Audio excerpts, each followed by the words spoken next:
네, 오늘은 철로역정 3장하고 4장을 함께 나가보겠습니다. 크리스천과 세속 현자의 대화가 이제 3장에 나와 있는데요.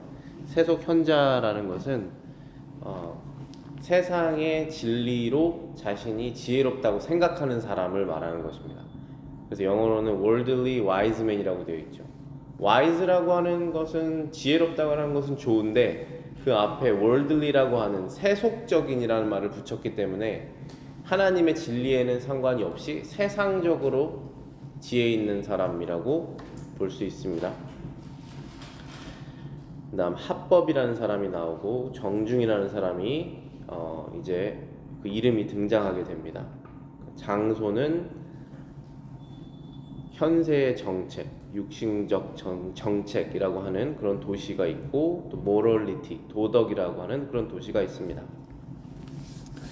세속 현자가 이제 크리스천을 길에서 만나서 조언을 하는 부분이 있는데 그 부분을 제가 읽어드리겠습니다. 제가 조언을 해드리겠습니다. 그 무거운 짐을 버리십시오. 그 전까지는 결코 마음의 안전을 얻지 못할 것이며 하나님이 당신에게 베푸시는 축복의 은혜도 기쁜 마음으로 누리지 못할 것입니다. 아마 그가 당신에게 가르쳐준 방법은 세상에서 가장 위험하고 어려운 방법일 것입니다. 저는 당신보다 나이도 더 먹었고 경험도 더 많이 해본 사람이니 제 말을 귀담아 들으십시오. 어떻게 해서 그 무거운 짐을 지게 되었습니까? 자, 지금 이 세속 현자라고 하는 사람, worldly wise man이라고 하는 사람이 크리스천을 길에서 만나서 크리스천이 굉장히 지금 지쳐 보이고 힘들어 보이는 상황을 보고 조언을 해주는 겁니다. 크리스천이 지금 힘든 이유는 뭐죠?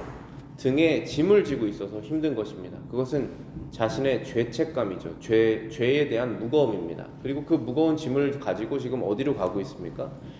좁은 길을 따라서 좁은 문으로 가고 있고 결국에는 십자가에 도착해야 되는 그런 상황이기 때문에 그 전까지는 절대 이 무거운 짐을 버려서는 안 됩니다. 예수님을 만나기 전까지는 절대로 이 무거운 짐을 버려서도 안 되고 예수님 이외에 다른 사람에게 이 무거운 짐을 내려달라고 해서도 안 되는 상황인 거죠. 그런데 이 세속 현자라고 하는 사람은 좁은 길로 간 적도 없고 좁은 문으로 들어간 적도 없고 예수님을 만난 적도 없는데 이 무거운 짐을 자신이 맸다가 벗어버린 사람이에요. 그러니까 너도 나처럼 벗을 수 있다. 무거운 짐을 바로 내려놓을 수 있다. 그러니까 내 말을 한번 따라봐라 라고 하는 상황인 거죠. 그게 세속 현자의 조언이에요. 이 사람이 심지어 하는 말이 이렇게 말합니다. 내 조언을 따르고 짐을 버려야 된다. 그렇지 않으면 하나님이 당신에게 베푸는 축복의 은혜도 기쁜 마음으로 누리지 못할 것이다. 예수 그리스도 안에 있는 죄사함의 축복, 그 기쁨을 우리가 누려야 됩니다.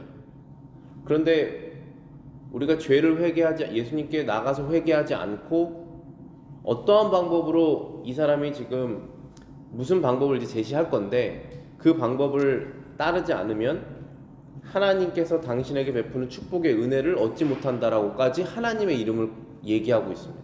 이 사람은 한 번도 예수님을 만난 적이 없는데 하나님의 축복을 너는 지금 못 누리고 있다라고 말하는 것입니다.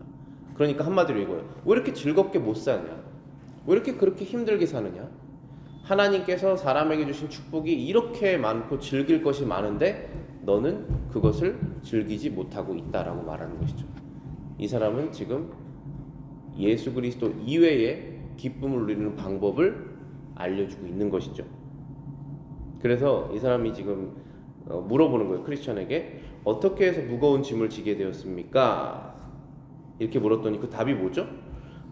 제 손에 들고 있는 이 책을 읽은 후부터입니다. 성경의 말씀을 읽은 다음부터 마음에 짐을 지게 되었다. 등에 짐을 지게 되었다라는 것입니다. 그랬더니 세속 현자가 하는 말이 모든 연약한 인간들에게 일어나기 쉬운 갈등과 오류에 당신도 휩싸인 것입니다. 사람들은 쓸데없는 걱정에 휩싸이다가 갑자기 당신처럼 정신적 착란증에 빠집니다.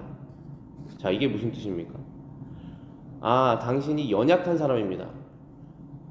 연약한 사람이니까 어떤 거에 의지하려고 하다 보니까 성경을 읽은 것이고, 성경을 읽다 보니까 죄책감을 느끼게 된 것입니다. 그렇게 말하는 것이죠. 그건 쓸데없는 걱정입니다. 그런 심판도 없고 하나님의 심판이 그렇게 있지 않다라고 말하는 것이죠. 그러면서 쓸데없는 걱정을 계속하다가 정신적 착란증이라는 것은 결국은 머리가 이상해졌다는 것이죠. 당신 머리가 이상해졌다 라고 말하는 것입니다. 그리고 그 사람이 제안하는 방법이 이겁니다. 저쪽을 보십시오. 도덕이라는 마을에 합법이라는 신사분이 살고 계십니다. 도덕이라는 마을이 이름이 나오죠. 그리고 합법이라고 하는 신사분이 있다라는 것입니다. 그분은 판단력이 아주 뛰어나서 명성이 높은 분이며 당신같이 어깨에 무거운 짐을 지고 고생하는 사람들을 도와 짐에서 벗어나게 해주는 훌륭한 기술을 갖고 있습니다. 지니고 있습니다. 만일 그분께서 꼭 집에 계시지 않거든 정중이라는 이름을 가진 그의 젊은 아들을 찾으십시오. 지금 이 세속 현자가 크리스천에게 얘기하는 것은 당신 죄를 지어서 지금 어깨에 무거운 짐을 지고 있죠. 그러면 이제부터 정중하게 사십시오라는 뜻이에요. 이제부터 예의를 지키십시오라는 뜻입니다. 그러면 아무도 당신을 싫어하는 사람이 없을 것입니다. 이게 뭐냐면은 바리새인이죠. 바리새인은 바리새인을 보고 아무도 욕할 사람이 없어요.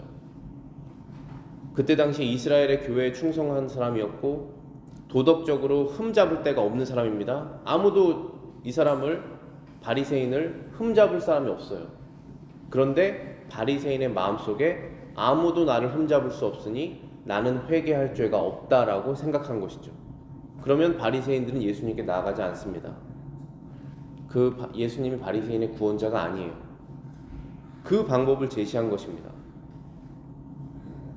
그런데 이 크리스천이 그 얘기를 듣고 그 얘기에 속습니다. 그 얘기에 마음이 끌렸어요. 왜냐하면 여기에는 제가 적지 못했는데 이 무거운 짐을 내려놓고 가족과 같이 살 수 있다라고 얘기를 해요.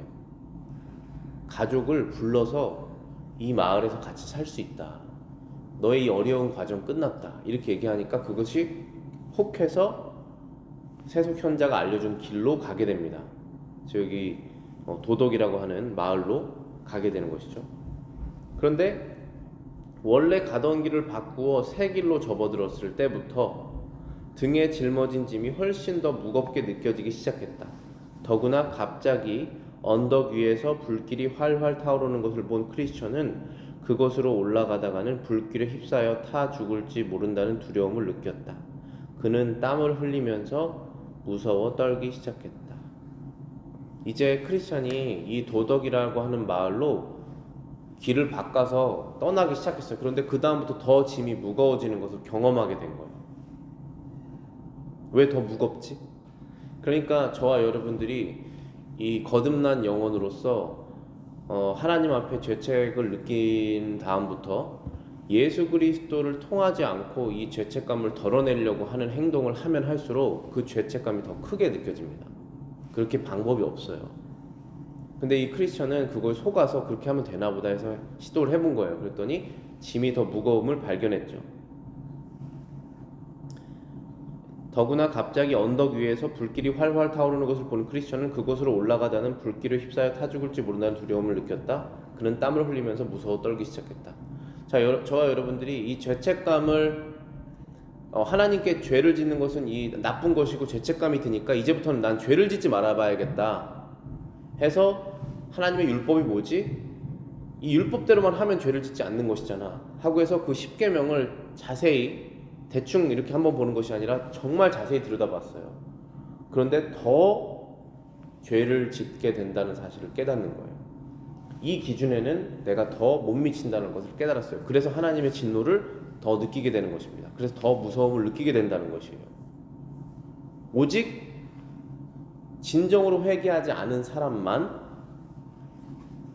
나 그 계명 다 지켜봤어요 라고 말할 수 있다는 것이에요. 그게 부자 관원이지 않습니까? 나 그거 어렸을 때부터 다 해봤다. 천국에 들어갈 수 있는 영생을 얻는 길이 무엇입니까? 하나님의 계명을 나 어렸을 때부터 다 지켰습니다라고 말하잖아요. 근데 사실 지키지 못했다는 것입니다. 우리가 출애굽기 19장 16절부터 18절입니다.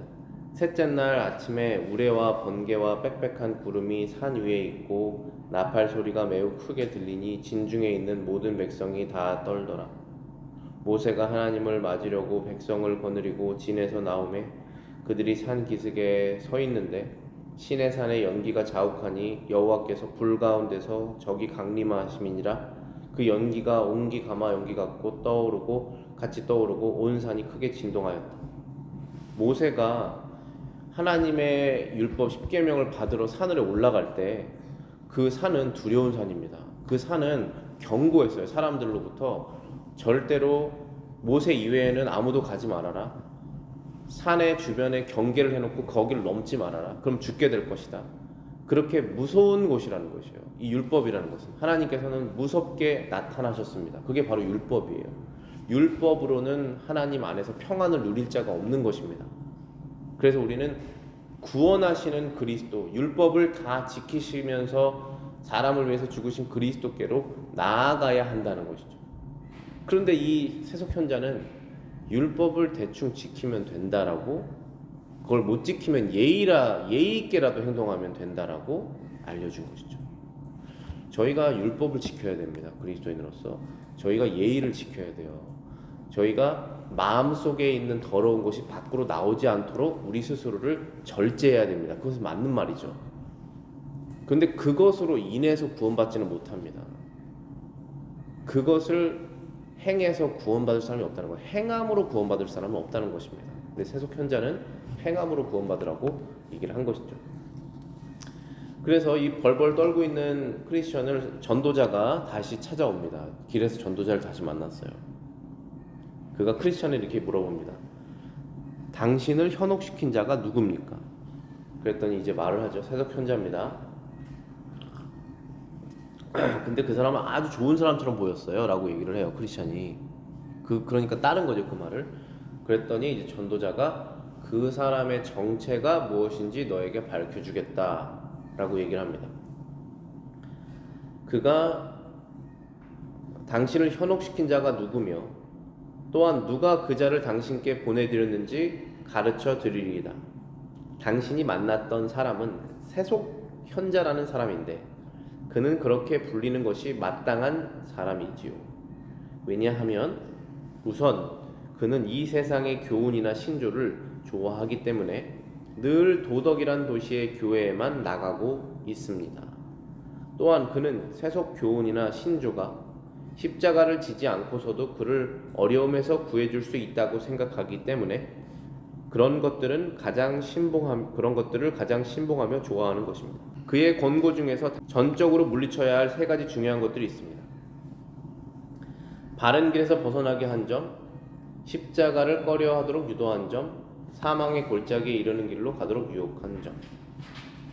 자, 이 세속현자라는 사람이 어떤 사람인지 전도자가 설명한 부분을 한번 주목해 보시기 바랍니다. 세속현자는 십자가를 지는 것을 좋아하지 않기 때문에 세상에서 떠돌아다니는 사람들의 교훈을 좋아하는 사람이고 그 사람들의 교훈이 선포되는 교회, 도덕이라는 도시의 교회에만 출석하고 있다는 것입니다. 저와 여러분들이 오늘 이 교회에 와서 이 강대상에서 제가 예수 그리스도의 복음을 말하지 않고 세속현자가 말하는 이 지혜의 말들, 그러니까 세상에 얼마나 지혜의 말이 많습니까? 특별히 자녀 키우시는 분들은 자녀에게는 이러한 것들을 하는 것이 좋다라고 하는 전문가들의 그런 가르침이 얼마나 많아요. 그리고 그것이 성경하고 그렇게 다르지 않은 점도 많이 있습니다. 그렇죠. 그런데 거기에서 예수 그리스도가 빠질 수 있잖아요. 또 신앙생활 오래 하시는 분들, 노년의 삶을 어떻게 살아야 될지, 남는 시간을 어떻게 사용해야 될지, 그런 것들 세상에서 떠돌아다니는 조언이 얼마나 많이 있어요. 근데 그것이 성경하고 그렇게 다르지 않을 수도 있어요. 그런 것들만 여기에서 제가 말한다고 생각해 보세요. 그럼 사람들이 그 얘기를 좋아할까요? 싫어할까요? 좋아하죠. 그런데 거기에 예수 그리스도의 복음과 죄사함과 피 흘리심과 영생이 빠져 있다면 그것은 교회가 아니죠. 그런데 이 세속현자는 그러한 마을에 그러한 교회만 다니고 있는 사람이다 라는 것입니다. 오늘날에는 그런 교회가 없겠습니까? 거짓 교회죠. 이 사람이 지금 얘기하는 것에서 세 가지를 주의해야 된다라고 얘기를 했는데, 첫 번째는 바른 길에서 벗어나게 한 점, 십자가를 꺼려 하도록 유혹한 점, 사망의 골짜기에 이르는 길로 가도록 유혹한 것, 이 세 가지라는 거죠. 저와 여러분들은 매일매일 살면서 자기의 십자가를 지고 그리스도를 따라가는 삶을 사는 것이에요. 순간순간마다 우리가 실패할 때가 많지만 다시 십자가를 져야겠다, 다시 그 길로 가야겠다 라고 하는 마음으로 다시 신앙생활을 매일매일 다시 시작하는 것입니다. 그거를 꺼려하도록 하지 않고 기쁨과 즐거움이 찾아올 수 있다라고 유혹하는 것은 바로 세속현자죠. 히브리서 다음 장에 나와 있습니다. 10장 38절, 나의 의인은 믿음으로 말미암아 살리라. 또한 뒤로 물러가면 내 마음이 그를 기뻐하지 아니하리라 하셨느니라. 이 크리스천은 이제 하나님을 믿는 믿음으로 살 길을 얻었어요. 그런데 길을 가다가 힘드니까 쉬운 길을 찾아보려고 뒤로 물러나기 시작한 것입니다. 그럼 하나님이 그것을 기뻐하실까요? 하나님이 기뻐하면 크리스천에게 기쁨을 줬겠죠. 그런데 크리스천은 지금 두려움이 찾아왔습니다. 그럼 기쁜 게 아니에요. 하나님께서 기뻐하시지 않은 것입니다. 히브리서 11장 25절 26절입니다. 도리어 하나님의 백성과 함께 고난받기를 잠시 죄악의 낙을 누리는 것보다 더 좋아하고 그리스도를 위하여 받는 수모를 애굽의 모든 보화보다 더 큰 재물로 여겼으니 이는 상 주심을 바라봄이니라. 모세가 애굽에서 여러 가지 그 혜택을 로열 패밀리로 누리는 것들을 버리고 하나님의 나라의 백성과 함께 고난받기를 더 기뻐했다라는 것이죠. 그리고 모세가 구약에 있는 사람이지만 이 히브리 저자는 모세가 그리스도를 위하여 받는 수모를 택했다라고 되어 있습니다. 예수 그리스도께서 받으실 그 수모를 모세도 같이 동참했다는 것입니다. 그 구약에서 그것을 더 큰 보화와 더 큰 재물로 여겼다는 것입니다. 더 큰 재물을 얻을 수 있는 것을 포기하고 그리스도의 고난에 동참하는 것을 택했다. 왜냐하면 상 주시는 분을 바라보기 때문이다. 누가 상을 주신 분이시죠? 하나님께서 상을 주십니다. 어디에서 상을 마지막으로 주십니까? 천국에서 없어지지 않는 상. 이 땅에서 큰 집을 가지고 살기를 원하시는 분들 있을 수 있는데, 그럼 여러분들 마음속에 나는 천국에서 정말 큰 집에 살고 싶다라는 마음을 갖고 계십니까? 동시에 한번 생각해 보세요. 이 땅에서는 얼마나 살까요? 100년? 천국에서는 eternal. 이 땅에서의 작은 집에 살면, 작은 집에 살아도 천국에서 큰 집을 영원히 산다면 어떤 것을 선택하시겠습니까? 물론 둘 다 선택할 수 있으면 좋겠죠. 근데 그거 쉽지 않다고 하셨어요. 부자가 천국에 들어가는 것이 바늘구멍에 낙타가 들어가는 것 참 어렵다. 나는 할 수 있다? 나는 할 수 없습니다. 누가 하십니까? 하나님이 하시는 거예요. 하나님이 주시면 그렇게 할 수 있는 것입니다. 안 주셨는데 내가 할 수 있다? 천국의 영원한 집을 생각하지 않을 수 있습니다. 그 사람은 주의하셔야 돼요. 우리 모든 마음속에 그러한 유혹이 있습니다. 갈라디아서 4장 24절부터 27절입니다. 이것은 비유니 이 여자들은 두 언약이라 하나는 신의 산으로부터 종을 낳을 자니 곧 하갈이라. 이 하갈은 아라비아에 있는 신의 산으로서 지금 있는 예루살렘과 같은 곳이니 그가 그 자녀들과 더불어 종노릇하고 오직 위에 있는 예루살렘은 자유자니 곧 우리 어머니라. 기록된 바 잉태하지 못한 자여 즐거워하라. 산고를 모르는 자여 소리질러 외치라. 이는 홀로 사는 자의 자녀가 남편 있는 자의 자녀보다 많음이라 하였으니. 갈라디아서에서 지금 뭐를 비유라고 말씀하시는 것이냐면은 이 두 언약을 비유하셨다는 것이에요. 시내 산에서 나오는 언약과 예루살렘에서 나오는 언약이라는 것입니다.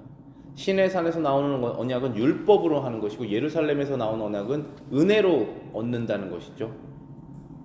그래서 하갈은 아라비아에 있는 시내 산에서 받은 율법으로 이스마엘을 낳은 사람이죠. 사라는 예루살렘에 있는 자유자니 곧 우리의 어머니다 라고 되어 있습니다. 이삭의 어머니죠. 야곱의 어머니입니다. 이스라엘의 어머니죠. 그 예루살렘에서 나는 그 언약은 자유의 언약이고 은혜의 언약이다. 그래서 우리가 지금 찾아야 되는 것은 은혜 언약을 찾는 것이죠. 행위 언약이라는 것은 행위를, 그러니까 이 쉽게 말해서 이 세속 현자가 말했던 것처럼 도덕적으로 정중하게 예의를 갖춰서 행동을 하는 것으로 구원을 얻을 수 있다라고 하는 것이 행위 언약이잖아요. 하나님께서 그걸 원하셨어요. 처음에 아담에게 죄를 짓지 말고 거룩하게 살아라. 그런데 아담이 그걸 어기지 않았습니까? 그 다음부터는 행위 언약으로 구원받을 수 있는 사람이 없습니다. 은혜 언약으로 우리가 구원을 받는 거예요. 예루살렘을 통해서. 그런 내용이었어요. 여기 3장이. 그 다음에 4장에 있는 내용은 크리스찬이 좁은 문에 도착을 하게 됩니다. 거기에서 나오는 등장인물은 선의, goodwill이라는 사람과 등장 장소는 좁은 문이죠. The narrow gate가 있습니다. 좁은 문, the gate, 문이 있습니다.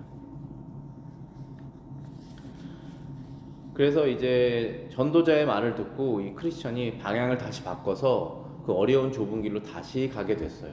가다 보니까 조그마한 문을 만났습니다. 근데 그 문 위에 글귀가 써 있었어요. 뭐라고 써 있었냐면 두드리라 그러면 열릴 것이니라 라는 글귀가 써 있었습니다. 그래서 문을 두드렸더니 그 안에서 누가 문을 열어줬습니다. 그 사람의 이름이 선의, 좋은 뜻이라는 이름의 사람이었습니다. 당신이 여기에 오기 전에 어떠한 일을 했건 우리는 결코 상관하지 않습니다. 주님께서는 내가 결코 내쫓지 아니하리라고 약속하셨기 때문입니다. 지금 이 크리스천은 아직도 조금 두려움에 떨고 있어요. 무슨 두려움이냐면 제가 세속 현자에게 속아서 저쪽 그 도덕이라는 마을로 가려다가 이렇게 무서움을 느껴서 다시 돌아왔습니다. 참 부끄러운 저는 존재입니다. 이러한 나도 하나님께서 받아주실까요? 이렇게 부끄러움을 가지고 나아간 것이에요. 그런데 거기에 두드리라 그러면 열릴 것이다 라고 하는 글귀가 써 있었죠. 그리고 그 문을 열어준 선인은 이렇게 말했죠. 당신이 지금까지 무슨 일을 했건, 그러니까 어떠한 죄를 지었건이잖아요. 우리가 예수 그리스도에게 나오기 전에 어떠한 죄를 지었건 결코 하나님께서 상관하지 않는다, 기억하지 않는다 라고 말씀하시는 것이잖아요. 주님께서는 내가 결코 내어쫓지 않을 것이다 말씀하십니다.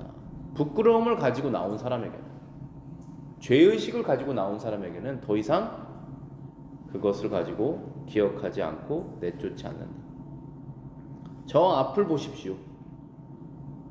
저쪽으로 뻗어 있는 좁은 길이 보입니까? 그 길이 이제부터 당신이 가야 할 길입니다. 당신의 조상들과 많은 예언자들, 그리스도와 또 제자들에 의해서 만들어진 길인데 마치 자로 그어놓은 것처럼 똑바로 닦여진 길입니다. 그 좁은 길 누가 만들었다고 되어 있죠? 지금 사실 길은 다 누가 만들어야 돼요. 저희가 지금 운전했을 때 다니는 그런 아스팔트로 깔려 있는 길 누군가가 열심히 만들어 놓은 것입니다. 레이니어 산에 하이킹 길 누가 만들어놨습니다. 아니면 드라이브웨이 파라다이스까지 올라가는 거 누군가 다 만들었잖아요. 근데 이 좁은 길 누가 만들었냐라고 지금 알려주는 거죠. 당신의 조상들이라고 그랬습니다. 믿음의 조상들이잖아요. 먼저 믿은 사람들입니다. 그렇잖아요. 우리 교회에서 어르신들이, 오래 믿으신 분들이 가신 길을 보고 젊은 사람들이 보고 따라가는 것이잖아요. 부모가 신앙생활 하는 걸 보고 아이들이 따라가는 것이지 않습니까? 먼저 닦아놓은 길, 믿음의 조상들이 닦아놓은 것입니다. 우리의 믿음의 조상 누굽니까? 아브라함. 비록 여러 가지 죄로 유혹을 당하고 실패도 하지만 결국은 끝까지 하나님께서 그의 믿음을 지키셔서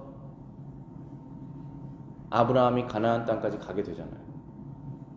이스라엘 백성들, 비록 죄를 지어서 광야에서 40년 고생하지만 결국은 그 다음 세대 여호수아를 통해서 가나안 땅을 차지하게 되잖아요. 믿음의 조상들이 닦아놨다는 것입니다. 많은 예언자들이 수많은 예언을 했기 때문에 우리가 지금 그 예언이 이루어졌다는 것을 알고 있죠. 그리스도와 또 제자들, 예수 그리스도께서 가신 길, 그 십자가를 지고 가신 길,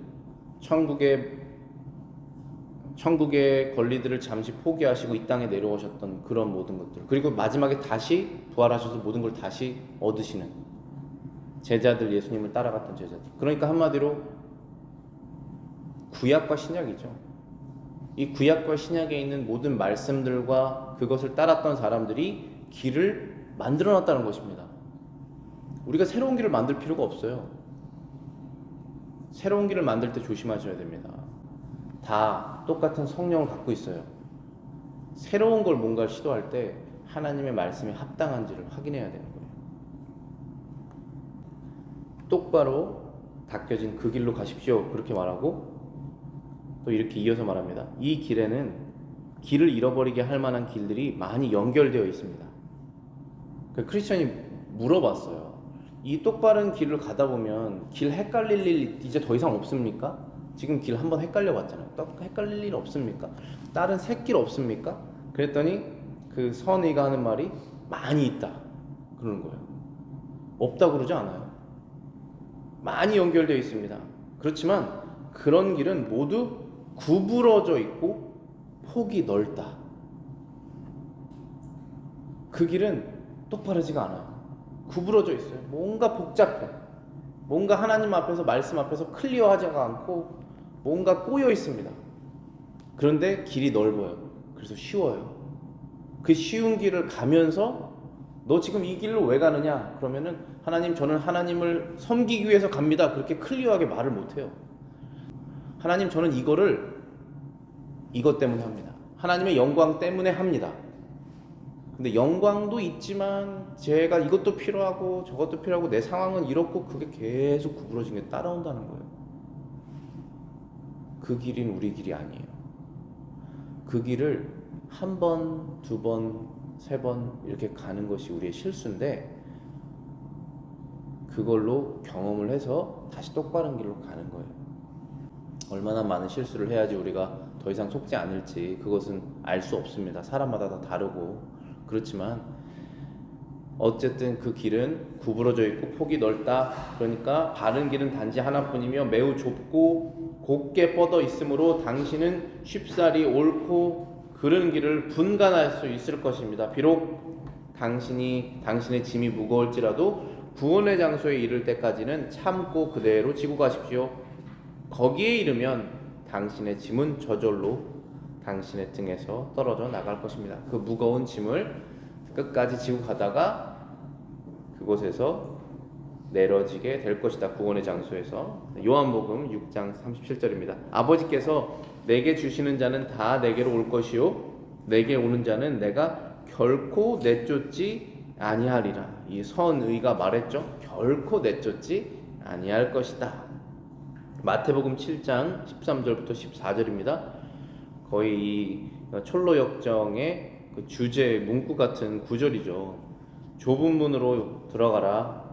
멸망으로 인도하는 문은 크고 그 길이 넓어 그리로 들어가는 자가 많고 생명으로 인도하는 문은 좁고 길이 협착하여 찾는 자가 적음이라. 기도하고 마치겠습니다.